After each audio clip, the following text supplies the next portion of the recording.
自始至终，你们其实都没有打算要把这个跟你交手的人事物轻易放手，因为它是值得你投入的。你会觉得说，我也想要和平解决啊，我也想要跟你找出一个共同可以商量的方法啊。但是我们要怎么做？最重要的就是这一份爱，它能不能够存在？一段关系、一段合作里面，一定会有一些问题是会陆陆续续浮现出来的。经历过这个状况当中，你才会知道对这个人事物你有多热爱。你要去展现你对这个人事物的爱，或者是热爱，或者是在乎。你要把这个东西告诉对方，让对方能够拥有相同的心理建设，你们在这个嫉妒的过程当中，所有的事情就会推动的比较顺利。Hello， 天蝎座的朋友们，大家好，我是 Jane。今天这个影片呢，是给天蝎座的朋友们的正能量运势牌卡解读。那正能量运势牌卡解读呢，它没有任何时间上面的限制，所以如果呢你刚好不是在我们首播的时候看到这一则影片的话呢，我会建议你以当下的季节为主，或者是对不起卡痰 ，OK 好，以当下的季节为主，或者是前后推敲3个月的时间，通通都可以哈。影片下方资讯栏有详细的影片使用说明 ，OK。那当然我也相信什么时候看见就是最适合你的时间，所以你也可以不需要拘泥这些时间点上面的问题，去享受当下这些讯息要为你带来的协助就可以了哈。好，那我们今天呢一样呢会在开场的同时跟大家说明有关于正能量运势牌卡解读的整体架构跟流程。首先呢正能量运势牌卡解读呢分为上下半场 ，OK 哈。那上半场的部分呢，也就是你目前看到我正在洗牌的这一块，我们会先来分析有关于在各个月份的能量场的一些基础轮廓，然后呢，接着我们也会来看看在本季的这个过程当中，你有哪些重要的转折点。那第三个呢，掉到地板上。第三个呢，也就是本季你会感到特别幸运的地方。紧接着我们就会进入到下半场的延伸牌卡解读哈。好，我整个牌好。那下半场的延伸牌卡解读呢，我们会分为5个大面向。第一个部分，我们会先用宇宙验证牌卡来验证我在上半场要跟你说明的各个月份的能量场，还有整个季度的这个细节、症结点可能会发生的一些事件，详细做一个说明哈。那第二个部分呢，我们会来看看在各个月份还有本季度你有哪些需要超前部署的一些行动，以及呢，在第3个部分，我们会来看看各个月份你有哪些部署的行动呢？比如说其中有什么样的盲点跟优势哈，我们可以先来做一些准备，然后呢，第4个部分，也就是各个月份还有本季度，你可能呢要先具备什么样的心理建设，或者是比如说要有什么样的心理素质 ，OK 哈。好，那最后一个部分呢，也就是大家最喜欢的部分，天使跟宇宙传讯的部分啦。那我们会来听看看天使跟宇宙有什么样的讯息，希望透过传讯者我来传递给这个天蝎座的朋友们，好吗？那等一下呢，我在解牌的过程当中，我会说明第1个月、第2个月跟第3个月，这并不代表是今年的1、2、3月份，而是你看到这个影片的讯息当下的这个首月、次月跟末月，好吧 ？OK 哈。好，那以上报告完毕，我们就准备要进入到天蝎座这一次正能量运势的这个能量场当中。那请给我一点时间，让我去感受你能量场上面的呈现跟细节，好吗？好，请稍后哦。Hello， 大家好，我是 Jane， 非常欢迎大家来到我的频道收看我的影片。为了提供给大家更多丰富精彩的内容，在今年我成立了思维手术室社群，想要邀请你一起来灵活运用妈妈生给我们的大脑。那在社群里，我将会带领大家一起练习思维改写，并且提升自我认知，让你在面对生活当中的挑战有更强大的底气以及过人的应变能力。只要点击影片下方的资讯栏，就会看到思维手术室的社群连结以及入群步骤的说明影片。那接下来就让我们一起来看今天精彩的影片内容吧。OK， 好，我觉得天蝎座的朋友们呢，你在这个季度的过程当中哈，应该是会有一个蛮明确的交手的人事物呢。我觉得你们在初期可能有点纷争，有点矛盾，有点冲突，但是中间你们可能会来到一个看到彼此真正所谓彼此带来这个价值，或者是比如说这段关系或这个合作或这个项目，其实它还是有它可以去修正调整的地方。而最后呢，我觉得你们应该是会有一个蛮不错的一个协商结果，或者是有一个重修就好，或者是比如说就是这个事件它可以有一个蛮不错的一个落幕 ，OK 哈。那我们等一下先一起来看一下轮廓。那先跟新来的朋友们说明一下哈，如果你要来到我的频道看我的影片的话呢，我会建议你跟我一起灵活运用妈妈生给我们的大脑。意思就是说，等一下我希望这些讯息能够为你带来最大的效益跟利益化。所以呢，你必须要能够灵活运用，套用在你想对应的交手的相关状况、人事物、事件、梦想或目标，甚至是关系项目，通通都可以哈。那角色可以互换，你也可以去参考你自己的太阳、月亮、上升、金星有没有在天蝎座。那时间、性别别，没有任何限制哈。好，来，首先呢，在第一个月份呢，你抽到的这个是宝剑2跟宝剑宝剑10跟这个宝剑女王，然后还有这个宝剑8。那这3张牌卡呢，在你的第一个月份能量场哈，象征的就是一个刀锋相见的一个状态。这边完全没有任何钱币，没有任何圣杯，没有任何权杖。这个就有点像说，你跟这个交手的人数呢，有点像是在这个月份，你们就是就事论事然后或者是发生一些事实或发生一些事件，你看到了这个真相哈，就意思说宝剑这个能量就是真实，然后真相，然后没有恶化的那一种能量场都在你的第一个月份。那这个宝剑8加这个对不起，这个宝剑8加这个权杖女王呢，对不起，宝剑女王呢，加起来象征的就是宝剑9，所以其实你是从宝剑8走到宝剑9，走到宝剑10 ，OK 哈。所以呢，在这个过程当中呢，我觉得这个跟你交手的人事物呢，你们应该是有在某一个状况之下，你们可能彼此不是很高兴哈，因为呢，你这边是3个宝剑加2个宝剑在这，意思就是说我们一分为二的话呢，你看这个人脑袋都爆炸了哈。就比如说你做某件事情让他很伤心，但是呢，他回你某件让他很伤心，然后他可能又回应什么，然后你也很伤心，然后你们就会这样子互相伤心来伤心去，这样子哈。他觉得你不公平你觉得他不公不义，所以在这样的状况当中，你们就深陷在这个可能你们彼此双方都想要得到解决，但是目前彼此双方可能都是在一个怎么讲，就是可能情绪不好也好啦，或心情不好啦，或者是觉得对方怎么样的这个状态，比较没有办法理性的去解决这件事情，我们就简单这样子讲，好吧 ？OK， 那因为这件事实这个问题它已经浮现了，就是说我们没有办法再逃避了，我们没有办法再去视而不见，所以这个宝剑女王哈，相对来说就有点像说，我们必须要能够在这个阶段去处理它，不然我们可能就一刀两断。因为宝剑女王的能量就是，要么我们来处理，要么我们就来进行一个割舍。所以呢，这个宝剑10在这里你可以注意看哈，它是2个宝剑5在这边，象征的意思就是说，你们双方之间都会觉得你不理解我，或者是他会觉得说你不谅解我，或者是他会觉得你这样做是背叛我，或者是你那样做其实是对我不忠所以这样的状况里面，就是导致于他虽然是很多宝剑能量在里面，可是有非常多的一些情绪，然后或者是你们自己诉求的那个立场，在第一个月是没有办法被解决的哈。那来到第2个月份呢，你抽到这个是圣杯9，抽到这个是圣杯2，抽到这个是钱币10 ，OK 哈。我觉得呢，在经历过第一个月比较激烈的这种状态之后呢，我觉得你们彼此都有我不知道为什么哈，这边有一个能量场就是很火热的感觉，但是来到第2个月份哈，有可能这个愤怒或者是这个不高兴或者不开心的状况，往后走1个月之后，这个能量场来到了一个比较我不能讲趋缓，但是有一种开始往内心走的这种，比如说有些人你们会感到悲伤，有些人你们可能感到失望，有一些人你们可能会感觉到怎么事情会变成这样哈。所以它虽然可能好像有点趋缓，但其实它是来到一些比较这边是比较像表象愤怒，然后脑袋会在那边争论，这边呢是走到比较内心往下走了，就是说来到心中的这一块，这个圣杯2，就是说你们在这个交手的这个人数过程当中，你会发现，其实我如果想跟这个人合作，我想跟这个人在一起，或者是我想要这份工作的话，其实我是有心的。如果我不在乎的话，我怎么会跟这个人争吵呢？如果我不在意的话，我在那边跟他浪费口舌干嘛？对吧？好，所以这个圣杯2象征的就是你们来到了一个可能比较趋缓的一个状态。然后呢，其实说实在的，这个跟你交手的人事物它呢，其实在某些层面来讲是有满足你想要的东西。比如说，这是一份工作，你跟老板就是有点不是很合比如说在合作这一件事情上面，你们有各自不同的观点，所以你们在这边可能很就是互相就是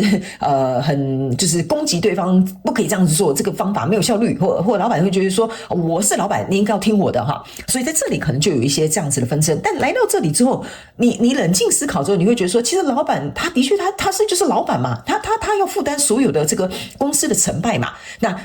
老板可能也去想说，其实你会这样跟他据理力争，也是为了这个案子或什么。所以我这边就简单举例，用工作上面，你们可以套用在你自己的状况里。所以来到这里呢，我觉得你们彼此可能都有一点点静下心来，扪心自问，然后去看到，其实我们都是希望说这件事情可以达到一个我们都想要得到的结果。所以这个钱币10有点象征是你们共同的目标，或者是其实你们想要共同去创造的一个什么结论那这个钱币10还有一件事情就是说，你跟这个交手的人事物哈，在这里这是一个开花的，就是说你还是可以看到对方可能有一些潜力哈，或者是这个状况其实有一个好转的，我们可以找到一个双赢的方法。所以这个圣杯9哈，有一点像是说圣杯9加圣杯2，象征的就是圣杯1，意思就是说在这个状况当中，我们要怎么样能够去释出，或者是表现出我们的诚意，或者是告诉对方说，其实我也热爱这件事情，或者是我很爱你，或者是我很在乎这份工作哈，这都是一种不同形式的爱。所以在这里，我觉得你们在思考，这边有点像是在吵架了哈，这边有点像是在一个冷静期啊。来到这里哈，这是一个钱币的骑士，然后呢，这边是一个圣杯1哈，来很好，这个圣杯1在后面出现了哈。那来到这边有一个钱币8。OK， 这一张牌卡为什么这个钱币上面要长一朵花？原因就是在这里哈，这个钱币8象征的就是我把这朵花拔出来交给你，就是说，其实你还是在我的心上。OK， 这是一只孔雀，象征的意思就是，其实我们还是可以孔雀开屏，我们还是可以创造一个我们可能理想中共同想要的蓝图或愿景。所以这就是为什么我会跟你讲，这个圣杯1代表就是可能某个人要先低头，或某个人可能要先去思考，或某个人先想通，他觉得道歉并不是因为我的错，而是因为我觉得这件事情还有救。所以在这里这个钱币8象征就是说，你们彼此之间这个东西还是可以推动的。那来到这个圣杯1，就像我刚刚讲的，谁要能够先去把这个圣杯递出去，然后呢，来这边有一个圣杯1加在一起，其实就是这个圣杯2，就是你们两个双方都彼此冷静想一想，说其实好像也没有必要搞成这样哈，好像不知道，好像荒唐，有点荒唐哈，就是搞了一场闹剧，事后就觉得其实也没什么大事嘛哈。然后呢，这个钱币的骑士象征的意思就是说，你们决定要共同持续朝向一个对你们两个可能都共好，然后也可以共同生存，也可以有共识的一个状态。所以我觉得这是有点像是经历了一番冲突或矛盾或者是事件的发生，让你们能够更加去清楚看到对方或这个事件或这个人数在你心中的位置。我觉得你整体的主轴轮廓大概是这样，但是我们在下半场呢会再加入更多的一些症结点跟细节，我们会用宇宙验证牌卡来说明可能或许会发生哪些事件，那你对于这整个季度的状况就会比较了解，好不好 ？OK， 那我们先来看在这一季的过程当中，你可能有哪些转折点哈是很重要的哈。这是一个蝙蝠，这是一个狐狸，然后这个是一个蛇哈，差点叫老鼠，看不太清楚哈，不好意思哈。因为我喉咙有点不太舒服，所以在过程当中可能会有点卡痰，好或清痰哈，请天蝎座的们稍微谅解一下哈，因为每次录技能量呢都会花费我很多的声音，还有就是很多的这个精力哈，所以这边跟大家就是提醒一下，如果有咳嗽哈，就是忍耐哈。好，来这张牌卡呢是一个蝙蝠，那这个蝙蝠其实是一个5号牌卡，那它5号牌卡呢，其实你可以注意看到，蝙蝠就是吊着就是一个吊人牌卡的一个含义哈。这张牌卡呢，就是说这个重生是确认的，但是呢，这个转折点象征的就是说，你在这个跟你交手的这个人数重要的转折点，就是你们必须要从不同的角度去思考，这个才能够让这个人数开始顺利去推动，这个就是你第一个非常重要的转折点。这个重生是挂波景哈，就是保证这个东西是会有一个好的转向的。所以既然你要有这个好的转向，那你必须要转换不同的思考去看待这个人事物，这个机会就会来临。那第二个，这个是一个狐狸哈。他们说呢 ，think on your feet 哈，他们说要请你去思考一件事情哈。我跟新来的朋友们讲一下，我不一定会按照这个牌意去解释哈。这个狐狸比较有点像是要我请这个天蝎座的朋友们去思考，你要像狐狸一样哈，很聪明，看穿事情的表象，而去找到事情的本质。意思就是说，你们之所以为什么在那边吵，就像我刚刚讲的，因为你们可能在乎彼此，你们可能在乎这件事情的成败，你们可能在乎这个客户会不会留下来哈。所以这个有点像是说，你的重要的转折点就是不要被这个第一个月份那种很那种烟雾弹哈，去影响到你们看到这个烟雾弹后面那个真正的真相，或者是你们两个人的理想，或者是你们共同想要创造的这个希望。所以你的转折点就是你必须要穿越这个烟雾弹，穿越这个迷雾，去找到这个事情的真相，你们自然就会找到解决问题的方法。那第三个转折点的地方是这个蛇哈，这个叫做 time to heal 哈，意思就是说跟你交手这个人事物，你们一定在这个过程当中哈，我觉得哈，一段真正能够经得起，就是可以走得长久的关系或合作哈，中间一定要有矛盾跟冲突，因为这个时候你才能够看到这个人是不是可以跟你长久走下去的嘛。如果他没有经历过一些考验，没有经历过一些这些吵架哈，那其实这一段关系哈，它就有点像是没有办法扎根或没有办法深入。那这个牌卡是55号牌哦，象征的就是说，一开始是你们单方面的用不同的这个思考去角度去做转变。那来到这一张牌卡，就是你们双方要共同去改变，并且疗愈这个状态。意思就是说，我们双方虽然经历过这个争吵，可是我们希望我们可以彼此疗愈。对不起，我可能之前讲话太过分，然后他可能会告诉你，对不起，我觉得我之前那个做法好像也有点太坚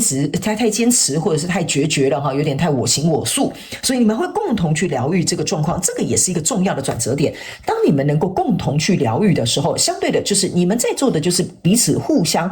帮助跟支持 ，OK？ 所以这个东西本来它就会来到后面，这个好的这个转变 rebirth， 它本来就是会应验的 ，OK 哈？所以接下来我们来看在本季你可能会感到特别幸运的地方，好吗 ？OK 哈？那这个幸运的地方是不包含这个哦，是包含你在生活的各个层面都可以哈。好，那第一张牌卡在这里哈。这个牌卡呢，其实是要告诉这个天蝎座的朋友们，就是说呢，你会觉得特别幸运的地方呢，是指你必须我要怎么跟你解释这个能量场有点妙哈？这个能量场有点像说，你如果希望这件事情可以很幸运的成功，或很幸运的发生，或很幸运的实现哈，他没有我跟你讲哈，你必须内在先要有这个对这件事情的怎么讲信任，还有对自己的这个自信哈。为什么这个会让你感到特别幸运呢？他们说哈。一个人呢，他们叫我简单举例，不然这样你可能听不太懂我在解释什么哈。比如说，你会觉得说，哇，我现在肚子好饿哦，如果有人刚好可以买那一家非常有名的鸡腿便当，那该有多好啊哈。比如说，你心里只是就是这个生活很小的一个小确幸而已，那感到很特别幸运的地方就是说，我觉得怎么讲？我觉得我一定可以吃到这个鸡腿便当，我觉得这个鸡腿便当实在太好了。如果吃到这个鸡腿便当，我会多么满足啊！那这个时候刚好同事就说：“哎，今天中午我们吃便当，要不要订那个哪一间很有名的鸡腿便当？我们好像很久没有吃了哈。”所以这个时候你是不是就觉得哇，好幸运哦？怎么会刚好我想吃啊？这个机会就来了，对不对 ？OK 哈。原因是因为第一，你心中有这个意图，有这个想法，哈，这个有点像吸引力法则，就有点像说你心中有这个意图，有这个想法，你想获得这个东西 ，OK？ 但你中间可能少了一个桥梁，好，比如说打电话去订啊，比如说朋友买给你吃，或者是比如说你今天就走路去买哈，所以这个时候呢，你去想哈，我从这边有一个意图，到这边我想要很幸运得到这个东西呢，他们说呢，在中间会有一个，比如说贵人也好，会有一个方法也好，会有一个状况也好，会出现来帮助你，所以这个就是你会感到特别幸运的地方，但是你得先去相信，你得先发出这个意图，你得要去认为这件事情会实现，不然呢，中间缺的这个桥梁就出不来了。